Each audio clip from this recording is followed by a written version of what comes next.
Ego mbega Musenye muri 2015 tugarutse muri bimwe vya tweko turavuga ingene igihugu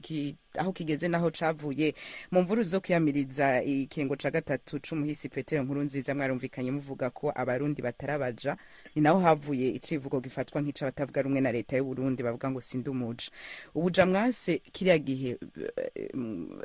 bimeze gute ubu nta icivugo kiracari cakindi ngene canke vyarahindutse bivanye n'igihe jewe n'ukuri sindumuja jewe nzogapfana nashaka ariho mbere yuko n'abandi bose n'abantu bose banyotewe ukwishyira n'ukwizana batagirwa abaja ata muntu aza abategeka icibonekeza yuko atari ico noneho ivyo vyabaye mu bihumbi 2015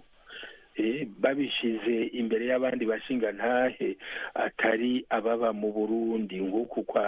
kwabo bepiskopi barerekanye yuko iyo ico kiringo kigira gatatu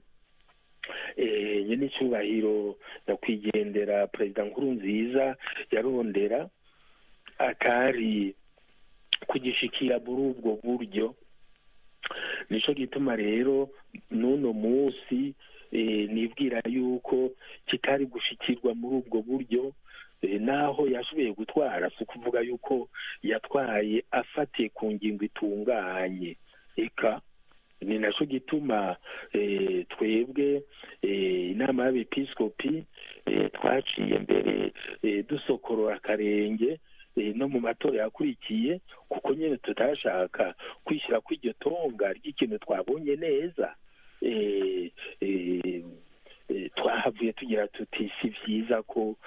tuja gufasha muri ayo matora adatumbereye ico ibwirizwa shingiro ryacu ryasaba abagiye kwitoza.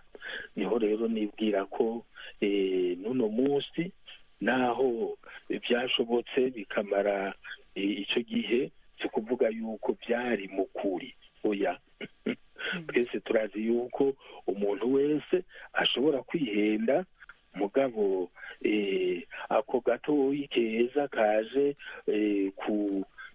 kujana nuko kwihenda kagashobora gutuma ikintu kirangukana buhoro buhoro we, naho kidahise ngo kiranguke nk'uko abantu bose bari bavyiteze.